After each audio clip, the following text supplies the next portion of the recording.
Hello, everyone, and welcome to BibleQuest.tv.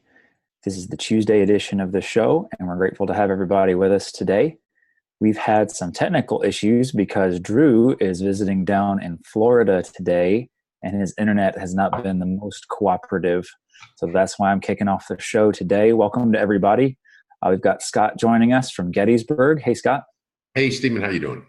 Doing well. And we've got Jonathan, our webcast engineer, also in Gettysburg. Hello, Jonathan. Hey, how are you guys today? Doing well. And we have Drew with us today from Florida. I'm not sure how well we'll hear him or not, but hello, Drew. Hi, Steve. Yeah, the audio is coming Be in through. the background here. Okay. Well, thank you for being here. Jeff is not with us today. We've got a couple of interesting questions on the docket. We're going to be looking at a question that has come in from a viewer. And the question is, what is God's view on war? What was God's logic on having the Israelites kill every living thing in Jericho from Joshua 6:21? This verse sounds like they also killed the children. How can this be okay? This question comes in from Christine. So where do we want to start with this, guys, as far as looking at this? Particularly, this is a question that comes up a lot in the Old Testament, where there's passages where God is commanding the Israelites to go and to wipe out their enemies, man, woman, and child. Where would you like to start with this one? Well, why don't we confirm that, yes, that is. She said it seems like this would have included children. And in 1 Samuel chapter 13, is one of the examples where that's specifically stated. I'm having trouble getting the page turned to it. If somebody else gets there before me. What was that reference again, Scott? No, it's not. Excuse me. I had the wrong chapter. Well, here in the case of Joshua 6 and verse 21 is the cited verse in the question. It says, "Then they devoted all the city to destruction, both men and women, young and old, oxen, sheep, and donkeys, with the edge of the sword." Which is the same pretty much as in with the Amalekites in 1 Samuel 15. I said 13. Do not spare them. Kill both man, woman, child, and infant, ox and sheep, camel and donkey. Right. So just to confirm, yes, that's right. That's what we have recorded for us in the Old Testament is the Lord's commands were to wipe out all human life and all animal life as well in these instances. And one of the things that we want to go back to is just looking at the fact that God is God.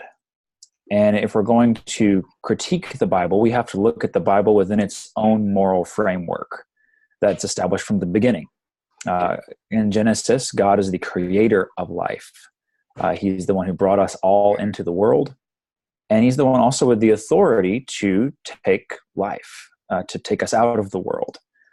And so that is God's decision in these cases. He's not telling people to go and on a whim kill people that they don't like. He is, in his wisdom and his judgment, telling the Israelites to execute these people. And again, there's a big difference between God, the author of life, saying to do that, and between fallible humans just making that decision for themselves and saying, oh, I think we should kill off all these people, and doing that, which of course we've seen that happen in human history at different times where nations fight against nations, where a single people is selected by humans to be wiped out. And of course, those are deplorable, terrible things. But one of the distinctions we have to be careful to make is between God's choosing of that action, which he has the authority and the wisdom to make, versus fallible people making those decisions for themselves. Thoughts on that? One thing in addition to that, the distinction of that God is the giver of life and he can take it away. This also had to do with the sinfulness of those nations. In Genesis 15:16, it talked about more of the timing of when they would go in, because it said the iniquity of the Amorites is not yet full. And so this had to do with in the blessings and cursings. In fact, if you read in Leviticus and Deuteronomy, the blessings and cursings, he says, if you will follow my commandments and my statutes, here are the blessings that will come to you nationally. You'll receive your rains, you'll be safe from your enemies, etc. But if you do wickedly as the nations did before you, then you're going to have these calamities, and your enemies will come and overtake you and take you away. And the expression, the land will vomit you out as it had them. And so there's this principle of the wickedness of the people that live there. Now, two things on that. One, if anybody is familiar with some of the historical details, I don't have it at my fingertips here, of what it was like in some of those Canaanite cultures. And of course, we get a view of some of that in the Bible. And then secondly, the question of, but what about the children? Because they were innocent, obviously. And so on those two things, what was it like in some of those Philistine, Canaanite, etc. cultures? Well, we know even just from the Bible, there's scattered passages that give us windows into just the moral depravity of these different nations. We see it going way back with Sodom and Gomorrah and some of the moral depravity that went on in those cultures that God saw fit to then wipe out those cities, sparing, of course, the righteous in those cases, Lot. Later on, we see some of the idolatrous practices, just the terrible things with the god Moloch, where my understanding is correct. This was this iron statue that would be, there was a fire lit in or underneath it to get it hot. The child would be placed in the hands of this statue to be burnt to death, essentially, or it would fall off the hands of the statue into the fire. As I understand, the hands of the statue were at a slope so that the child would slide off into the fire, and they were sacrificing their children in these ways to this Molech. But the children themselves are innocent. But then what's going to happen to an innocent child that grows up in a culture that wicked? The likely nature is they will become terrible like the nation around them. Yeah. And cultures have you can see it somewhat today, but if you imagine over history, in Romans 1, there's an expression, God gave them up. And it talks about when the Gentiles got into idolatry and other forms of wickedness, God gave them up to their sins. And you can get a progressive, an increasing degradation of culture to the point at which it's scary and harmful for a child to even be brought up in that culture. Yes. And as we think about that, we also do at times see the Lord intervening in the nations. He knows the hearts of those who can turn to him. There's people like Ruth, who is a Moabite, people like Rahab, who's one of the Canaanites. Of course, in Jericho, she and her family are spared, even though the rest of the city is wiped out. And again, these are situations where God is the one who knows the hearts of all people. He created all people, and he is able to command, okay, these are ones that I want to be killed, and these are ones that will be spared. And that's not... And Rahab, I'm sorry, go ahead. And Rahab is spared. She turns to God and she is spared. And you have, throughout the law, you'll have some references to, and the sojourner who dwells with you, and the strangers who are there, and such. And so there were people, and there were rules about how to treat various people. And so there were people that came in from other places. In fact, famous story of David's sin with Bathsheba. You recall the good and faithful man that he had killed, Uriah, was a Hittite. Yeah. And so there were Uriah the Hittite. Sorry. Yeah, there were people that chose, and those people were various provisions for them to be cared for and such and respected when they came over and turned towards God. Yeah, that's right. And one other thing that we want to talk about with this is just the perspective of eternity, that From this side of life perspective, death is the end, but biblically, death is not the end. And there are rewards and punishments beyond this life.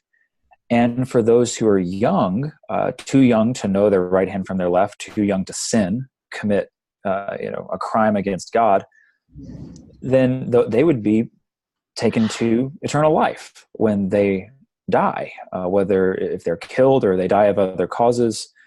And I think that does help us as we think about this question of especially children being killed, which is part of our viewer's question today, is that these children are not being sentenced to God's judgment as far as an eternal punishment, but they would be taken into eternal life from everything we can tell from the scriptures. And that's a very different picture than just a one-time judgment and now they're gone forever. And the eternal life that they go to is, of course, a much better alternative than being raised in the pagan culture that they would have been being brought up in. Drew and then Jonathan.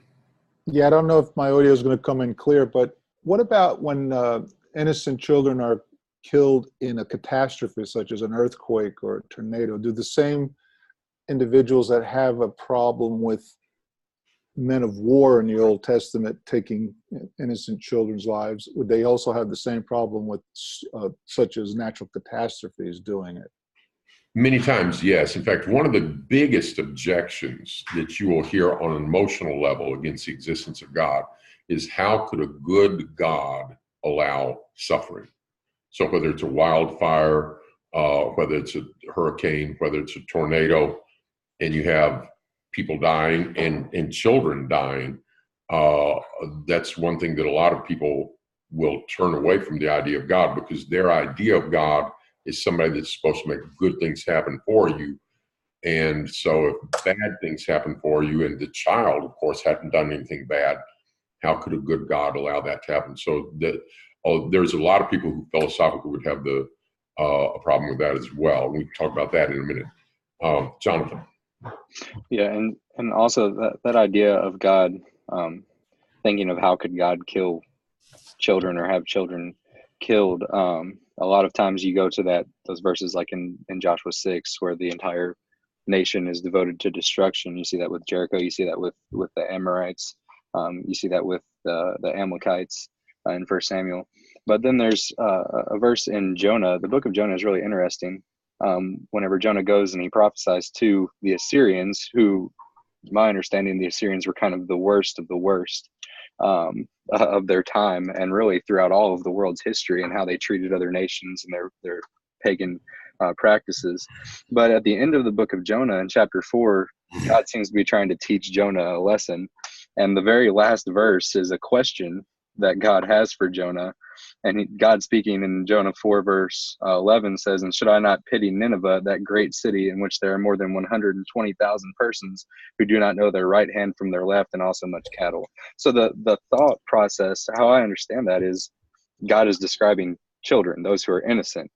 And so God is not a God who is out to destroy every single nation and every single creature that's in all these evil nations. God, in this evil nation with Assyria talking to Nineveh, he wants to show pity. He wants to show compassion, and he relents in the book of Jonah from doing that. And so the idea, the thought that God is consistently and constantly throughout the Old Testament destroying all of these nations and all of their children is an incorrect view of God. Yeah, and even in the Bible, this isn't an all the time kind of thing. There's a few pockets where Israel is commanded to destroy certain peoples or peoples in a certain area. But people want to paint the God of the Old Testament as this whimsical, angry, random God who just is mad at everybody, sometimes his own people, sometimes foreign people, and just has these outbursts of wrath. And we just don't see that with a careful reading of the Old Testament. Scott brought up the iniquity of the Amorites not being complete earlier. God's judgment is always just. We don't always have the full picture, but the biblical picture of God, even in the Old Testament, is not of a whimsical God of wrath alone.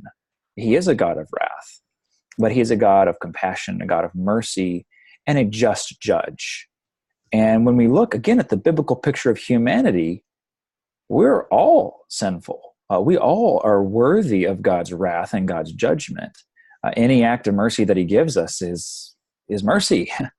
And again, we have to take that into account as we think about questioning the morality of God. Is God being just? Is God being fair? Which really leads us into another philosophical question in this whole thing, is if someone is going to say, well, this God is a moral monster, according to who?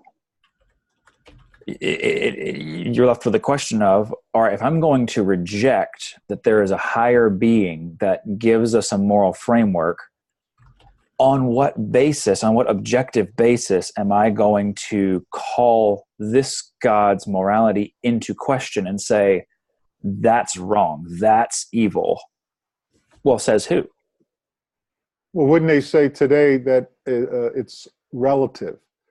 And if someone then wants to say that morality or truth is relative, then how can they even judge other people doing things on a national scale that today we may call immoral, but they weren't calling it immoral? So who's going to judge that? Without God, it's anybody's or society's choice to describe what is moral. I think is that where you were going with this, Steve?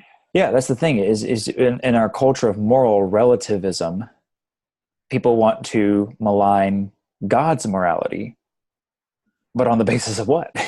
By the way, Jeff has joined us now and is here. Jeff, I don't know if you have any thoughts to offer on this part of the conversation. Yeah, I'm sorry, I came in late, and I'll tell you why I came in late. I got confused between the Wednesday and the Tuesday webcast, and I was thinking we didn't start till 3.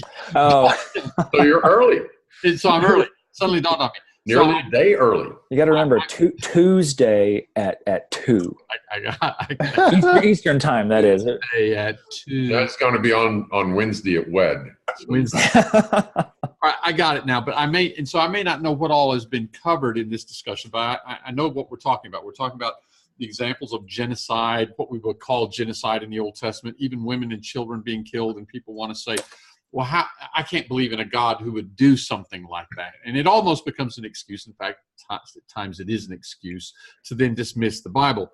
One of the questions I want to ask, just whether it's been discussed or not, have we talked about the fact that for a child who is growing up in a pagan culture, for that child to come to maturity in that culture likely means, not necessarily, but likely means that child is going to be the benefit, or not the benefit, but is going to have the result of all of that evil influence, and is more likely to end up in a state of condemnation, whereas the child that his life is taken at a young age, in the next life, that child, having died at a young age, could be with God eternally. And so in reality, those children that may have been killed, in God's judgment, he could have seen fit to do them a favor, so to speak. Has that been discussed yet?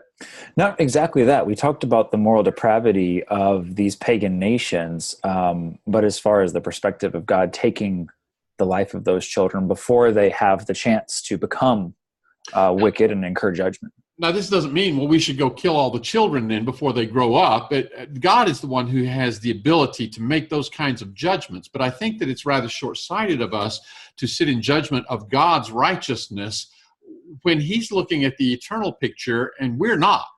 And in his perspective on the eternal picture, he can make that judgment and do something that maybe temporarily to us seems horrific, and yet eternally is better for all concerned. Yes, that's right. And again, we keep coming back to this idea that's so important, is that God is the creator. It is his prerogative to deal with his creation as he sees fit. That is the biblical framework that we're working from. And people want to enter into that framework and then say, well, what about this from their perspective, right, and call God's judgment into question. And we simply do not have all the information, the perspective, the wisdom to be able to make some of these calls as we see God making. And if we could do this too, I think I heard a bit ago the contrast between men of war taking lives of innocent children as opposed to children dying in a natural disaster. And just to be clear, we're not saying that it's all right when children die if it's in war, that men of war take their lives. That's not the point. The point is God has the right to act and to take life or to let men live.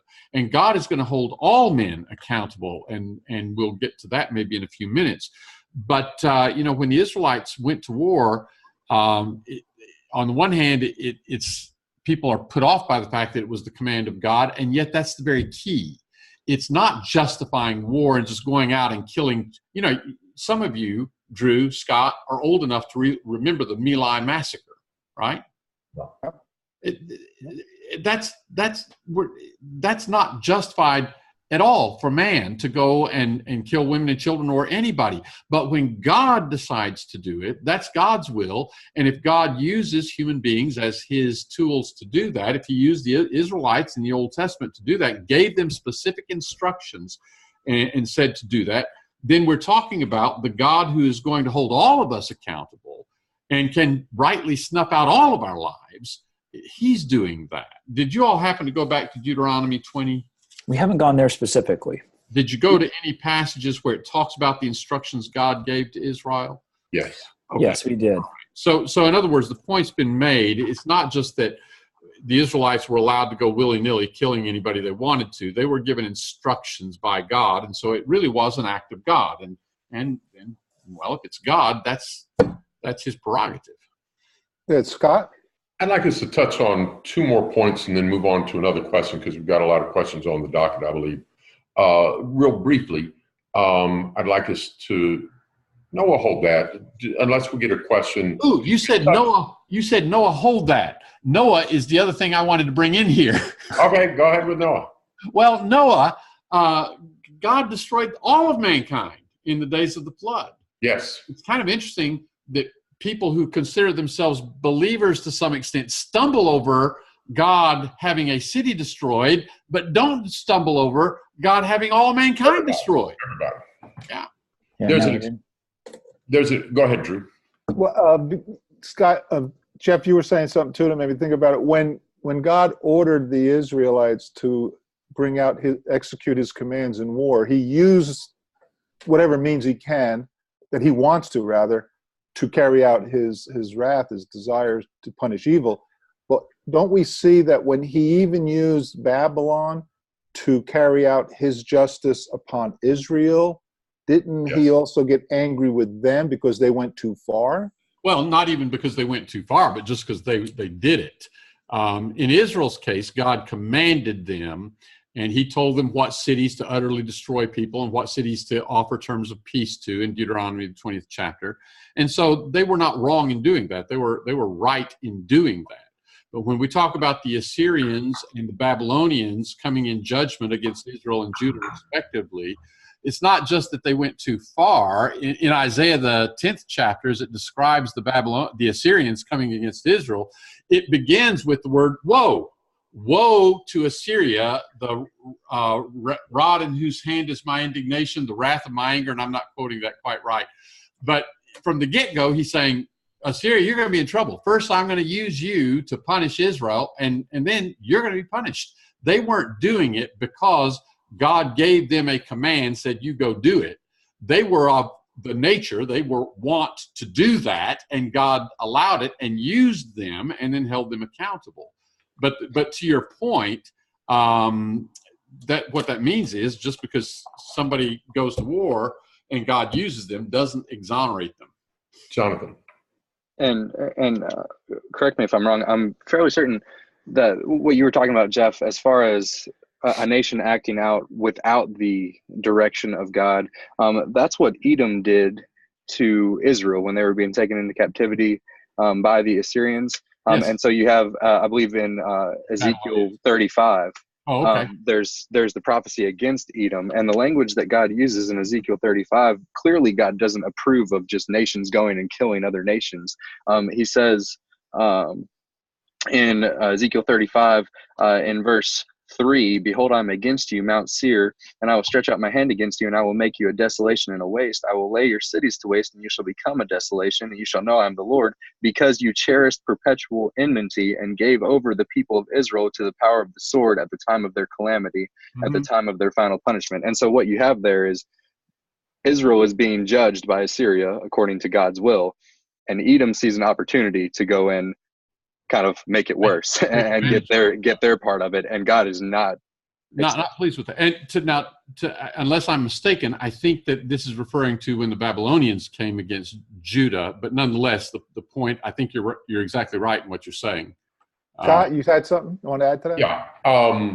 I'm going to go back and touch on the thing that I started not to, and it's off of this question and just on suffering in general. So if you got your Bibles, turn to Romans 8. We're going to read a couple of verses there. And then in a minute, I think let's move on to another topic. But before we read the Romans 8 passage, which is about suffering in general, I want to say one thing about war.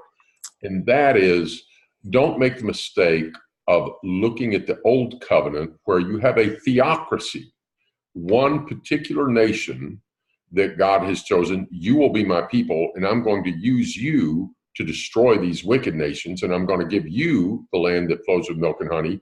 But if you become wicked, I'm going to let other nations take you out. To look at his record and the military actions there and assume that that's what we're to do makes a fundamental mistake. And let me illustrate it 2 ways real quickly. Number one, was it good for Goliath to be working for the Philistine army? Well, he thought so. Yes. But if we say, well, there was war in the Old Testament, so we should go to war today. Well, should Goliath have gone to war? No. He's not disobeying King Saul. He's obeying, his Philistine king. Right. And make him right. This is a belt buckle from between World War I and World War II. Back it up just a little bit. Okay. I don't think I can get it focused right. Yeah, we got it. There we go. That's good. This is a German belt buckle, and at the top it says, as an eagle, and it says Gott mit uns. God with us. God with us. I've got it, and this is a rather rare one because it didn't have as big a military in between the wars. I've got another one, picked these up when I lived over in occupied area of Prague. But the other one, it still says Gott mit uns after World War II starts, and there's a swastika right here. So you got the Nazis in charge, you got the swastika there, but their belt buckles still said Gott mit uns. And none of us should presume today to be our nation is God's chosen people parallel to the old covenant. God's people are those who are his people, whether they're Canadians, whether they're French, whether they're in Uganda, whether they're wherever they are. And this is part of the problem of our society in the United States of America. Too many believers have come to think of the United States as something equivalent to the Old Testament nation of Israel, as God's chosen people. And therefore, if the United States goes to war, it's okay. But if somebody else goes to war against us, well, then they're wrong and we're right. And that's the mistake. And it's okay to appreciate God's blessings. Absolutely. And sing God Bless America. But God Bless America doesn't mean God destroy Canada. Right. It's not the same. All right. The other thing, let's go now to Romans 8. Stephen's going to make a great segue, I think. No, I've actually got one more thing to add to just this whole question real quick. As far as we're talking about our morally relativistic culture, one of the things that happens is when we put God under the microscope and say, oh, this can't be right. And then we say, well, from our perspective, this is wrong and this is right. One of the great, terrible things that's happening today is that people are sitting as moral judges over what constitutes life and what does not, in particular in the matter of abortion. Yes. And to say, well, God killing those kids in the Old Testament, that's terrible. But to have a medical doctor reach into a woman and tear an infant, a fetus limb from limb, that's okay. We are in a terrible state when we pass judgment on God's rules and then set up our own rules, and we are reaping what we've sown with that. It's just terrible. And some of those Canaanites whom God had destroyed utterly were people who sacrificed children, and we get upset with God for destroying them, and then we do the very thing they were doing, destroying children. So one of the things earlier, Drew, you had talked about something that got us on the, or maybe Stephen, you had this idea of people today view what morals are you going to come from. The moral that a lot of people come from is this: as long as it doesn't hurt anybody else. And there's a couple things wrong with that. One, these same people defenders of abortion will often have that rule. You shouldn't be against that. That's consenting adults. It's not hurting anybody. It's not hurting by anybody. And what they've done is they've defined the baby as not anybody, so they can keep kind of consistent. But, and I would encourage you to do this. Google, there's a YouTube, Ben Shapiro shreds abortion argument. And it's very short, really interesting, a dialogue between a person opposed to abortion and a person in favor of abortion, and on this idea of, is it a person?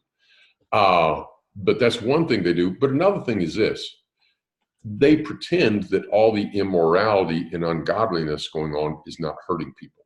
It is.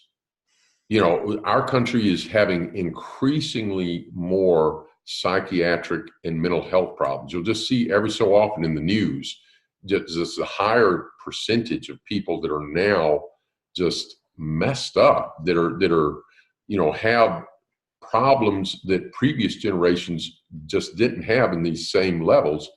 And there's so much sin in this country and so much perversity that's approved of and celebrated, but it is damaging. Pornography is damaging. The people that say, oh, you shouldn't do that because that hurts somebody, but this doesn't hurt anybody. People are underestimating what is hurting people. There's a lot of corruption hurting people. Drew. Jeff, you were talking earlier, I think you were talking about the morality that some people were taking about how DNA editing is immoral. Can you expound upon that? Well, I won't chase this rabbit too far, but just there was a story this morning on the CBS News program about a doctor in China who has created quite an uproar in the scientific community because he has edited the DNA of two embryos that are twin girls, so that they would be immune to HIV, and planted them back into the mother. And I think now they've been born and named, if I remember correctly. And there's an uproar, and the terms being used this morning by the reporters and by people being quoted who are in the scientific community was, this is immoral, this is unethical. And of course, what they're thinking is, well, this is, we don't really know all the implications of this edit. There might be some unforeseen consequences. And also, you have changed the human race, because they said what has happened now is these two little girls will grow up and they will have children. They will pass on this edited DNA. And so now future generations will have their DNA edited. And so they said this is immoral and unethical. And I mean, they were really in an uproar about it. The woman who was reporting this on the CBS News program this morning, she seemed angry. And yeah, I was sitting there watching this and wait a minute. This kind of goes back to the point Stephen was making. We're going to sit here and talk about what is moral and what is ethical, and at the same time say we don't believe in a God, and we certainly think that abortion is okay. Hey, if this is such a huge, horrible thing that this doctor's done, why not just kill those two little girls and, say done with it? And well, that, especially if we could have killed them before they were born, that would just be abortion, and that's supposedly moral. But somehow, I'm not here to defend gene editing. I don't know enough about DNA and gene editing to comment on whether that's a wise thing to do or not. But it just struck me that there's no basis for objecting to this on the part of people who do not believe in a God who has made us and defined morality for us. There's no basis for objecting to this on the part of people who are pro-abortion. Jonathan. And I thought it was interesting. This is an interesting thing that happened to me as far as it goes to defining your own morality outside of God. I was speaking with a guy who said that he he practiced it. He was a Wiccan, which I believe is some form of Right. witchcraft. And as far as I understood how he was describing it, I actually just looked it up to make sure that I was right. They really have kind of one rule, and their rule is if you don't harm anyone, you can do what you will. It's stated in Right. archaic English, but it's "and ye harm none, do what ye will." Right. And it was interesting when I was talking to this guy, that was his perspective. As long as I don't hurt anyone, anything is fine. But he mentioned to me, that's him defining his own morality outside of God. He mentioned to me that someone earlier in the day had broken into his car. And the way that he said it was, I need to find this guy so that I can like punish him. And I don't remember exactly what he said. And I asked him, so I thought according to your religion, you're not allowed to harm anyone. Yeah.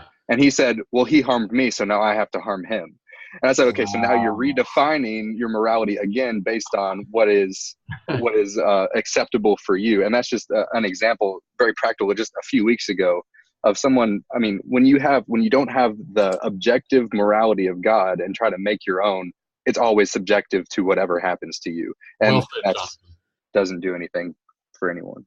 Let's read on. So stepping away from this question, going back to just the suffering in general that was brought up, like when children die in earthquakes or different things. I want to read this text from Scripture. This is Romans chapter 8, verse 18 through 21. And there's a couple of important things here. First off, verse 18. I reckon that the sufferings of this present time aren't worthy to be compared with the glory which shall be revealed to usward. So this life is going to have, if you live an ungodly life, you're going to suffer. If you live a godly life, you're going to suffer. We suffer from bad actions of our own. We suffer from bad actions of other people. We suffer from sin and death and a result of living in this fallen world. But you're going to suffer. If you live ungodly, you're going to suffer a lot from your sins. If you live righteously, you're going to suffer from persecution. But suffering is part of life. But Paul says the suffering of this present time is not worthy to be compared to the glory afterwards revealed. Then verse 20 says this: creation was subjected to vanity, not of its own will, but by reason of him who subjected it, in hope that the creation itself shall be delivered from the bondage of corruption to the liberty of the glory of the children of God. Now, if you break that down, it gets a lot easier. So let's go. The creation was subjected to vanity. Think of Ecclesiastes, vanity of vanities. And one of the big things that's bothering him is that life here didn't bring ultimate pleasure. And after you did all this, you're just going to die. So when was creation subjected to vanity? At the fall. Yeah, Genesis 3. All right, let's move on. Creation was subjected to vanity, not of its own will. Did Adam and Eve say, hey, we would like sin and death? We would like to be cast out of the garden. We would like pain. No. So creation was subjected to vanity, not of its own will, but by reason of him who subjected it. Who subjected them to the curses? God did. God. Why would he do that? Read the verse. The creation was subjected to vanity, not of its own will, but by reason of him who subjected it in what? In hope. In hope that the creation itself also should be delivered from the bondage of corruption into the liberty and the glory of the children of God.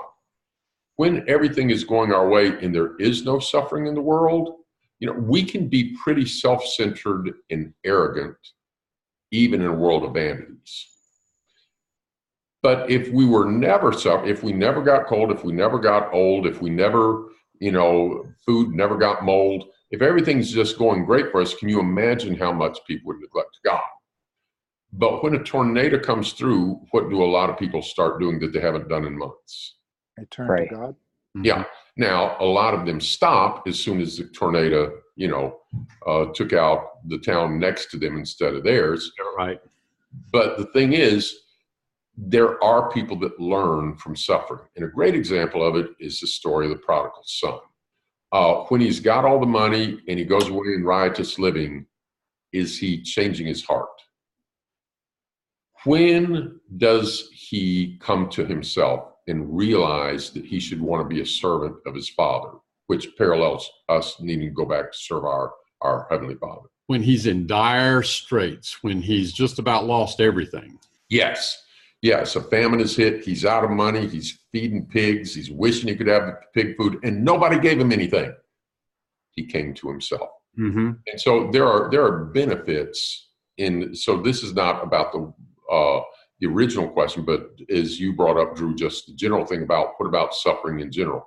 There are purposes in suffering, and one of the lessons is for us not to focus just on this life here. Good. Do we have time to move to another question? No. 3.5 minutes.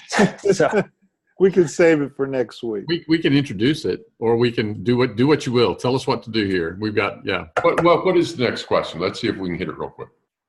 The visitation. What is meant by the day of visitation. Do you have that up there? I bet we can hit that in 3.5 minutes. Somebody address that. Well, 1 Peter chapter 2, this is a question that came into my email this morning. 1 Peter chapter 2, verse 11 and 12. Peter says, "Beloved, I beseech you as sojourners and pilgrims to abstain from fleshly lust, which war against the soul, having your behavior seemly," or proper behavior, among the Gentiles, that when they speak against you as evildoers, they may by your good works, which they behold, glorify God in the day of visitation.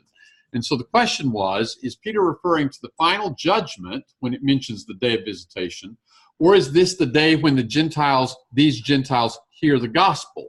And the questioner mentions Luke 19:44, where Jesus references the time of your visitation in connection with the destruction of Jerusalem. So, if you like, in 3 minutes, if I can assign each of you a passage to read, maybe we can do something real quickly here. Go for it. All right, if somebody could, how about Scott, if you would get Genesis chapter 50, verses 24 and 25. All right. Stephen, if you'd get Job chapter 10, verse 12. And so also, Drew, if you'd get Job 29:4. And Jonathan, if you would get Isaiah 10, verse 3. Let's get those three passages. Let me introduce them with this. The word translated visitation here is episkope, and you may recognize that as being similar to the word episkopos, which is the word for overseer or bishop. And an overseer has the job of watching over, and not just watching over like sitting back going, oh, wow, I see that happening and I see that happening, but watching over with the idea that he will direct, warn when somebody's doing something wrong, encourage when somebody's doing something right, that sort of thing. This word episkope, well, it comes from two words. Epi and skop is the root of the next word. Epi is over, and skop like telescope, microscope, so on, something that has to do with seeing. All right, so let's see. Who has Genesis chapter 50 and verse 24 and 25? Joseph said to his brothers, I'm about to die, but God will visit you and bring you up out of this land to the land which he swore to Abraham, to Isaac, to Jacob. Then Joseph made the sons of Israel swear, saying, God will surely visit you, and you shall carry my bones from here. And there you have this word in the Greek translation of the Old Testament. The word used is episkope, the same word used in 1 Peter 2:12. And obviously, it's God having an oversight of the people in the sense of watching out, taking care of them, providing for what they need. Let's go to Job 10, verse 12. Who's got that? I've got that one. Job 10, verse 12. This is the ESV. Says, you have granted me life and steadfast love, and your care has preserved my spirit. Now, the Old King James says, thy visitation hath preserved my spirit. Yeah, care gets the idea here, but the Greek translation here is this, and I'm just translating from the Greek straight into English. It says, and the oversight of you has guarded my spirit. And so the care here, I'm not saying this means care, but where the Hebrew text talked about care or visitation, the Greek text used this word episkope, visitation. And then how about the one in Job 29, verse 4? Yeah, I have the ESV. It says, as I was in my prime, when the friendship of God was upon my tent. All right, and so what it says in the Greek translation is it says, when God oversaw, when the oversight of God made my house. Now we're out of time. But the idea here is you can have oversight. You can have oversight watching over something with a positive intent or oversight that says, hey, this is wrong. I've got to come down and deal with this. And so let's go to Luke 19:44 and actually back up in the context. And let's look at Luke 19:43 and 44. Jesus is talking about the destruction of Jerusalem that's coming. And he says in 43 and 44, for the day shall come upon you when your enemies shall cast up a bank about you, encompass you around, and keep you on every side. That's the picture of laying a siege to a city, an army laying a siege to a city. And shall dash you to the ground and your children within you. And they shall not leave in you one stone upon another, because you knew not the time of your, and then we have this word, the American Standard says visitation, or it could be your oversight. You don't, and here obviously the oversight would mean the occasion upon which you are held accountable, God overseeing you. One more passage before we get back to 1 Peter. Go to Isaiah chapter 10, verse 3. Who had that? Yeah, I had that flipped away from it. From the ESV, it says, what will you do on the day of punishment and the ruin that will come from afar? To whom will you flee right from there. That, where it says day of punishment, the Septuagint, the Greek translation of the Old Testament, uses this word day of oversight. So now what we see is this idea of someone overseeing something. The word oversight can be used in a context where it's talking about not just all of the oversight, but the time at which that oversight comes to a culmination and there's some accountability for what's been going on. And this language, the day of your oversight, sounds like the language that's used in 1 Peter chapter 2 and verse 12, rather than it just being God is providing oversight in the sense of always watching over mankind and providing man opportunity to hear the truth and so on all the time. But there's a particular time of oversight and accountability that's going to come. We should talk about sometime, we're out of time this week, but we should talk about sometime the fact that there is a day of visitation, a day of oversight coming. I think too many people have lost sight of the fact that not only is there a God, but there's a God who is going to hold us accountable. There's a day coming. Judgment. Thank you, everybody. All right. Thank you. We'll see y'all next week.